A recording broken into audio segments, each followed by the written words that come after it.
ప్రభువైన యేసుక్రీస్తు నామములో విశ్వాసులైన వారికి, వీక్షకులందరికీ నా హృదయపూర్వక వందనాలు తెలియజేస్తా ఉన్నాను.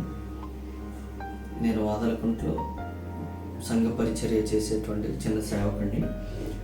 ఒకరోజు సహోదరులను తిమోతి గారిని వాక్య పరిచర్యకు వచ్చినప్పుడు మే నెల 13వ తేదీ వారు వచ్చి వాక్యాన్ని బోధించి అనంతరం మా గృహానికి వచ్చి ప్రార్థన చేశారు.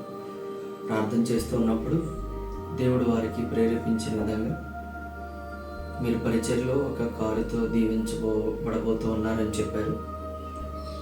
అది జరిగిన ఈ రోజుకి దేవుడు ఒక కారును ఇచ్చి పరిచర్యలో సహాయం చేశారు. ఆ పరిచర్య కొనసాగింపు కూడా వీరు ప్రార్థన చేసి ఈరోజు కారుని అభిషేకించి మమ్మల్ని దీవించి పంపిస్తూ ఉన్నారు. ఎంత చక్కని వరాలు ఇచ్చి అనేక మందిని వాడుకుంటున్న దేవునికి, సేవకులకి కూడా నేను ప్రత్యేకమైన వందనాలు తెలియజేస్తా ఉన్నాను. ఇంతటి సాక్ష్యాన్ని ముగిస్తాను. దేవునికే మహిమ కలుగును గాక. నిరాశపడుతున్న జీవితాన్ని ప్రభు ఎప్పుడు విడిచిపెట్టాడు, బలహీనమైన దేహాన్ని ప్రభు ఎప్పుడు విడిచిపెట్టాడు.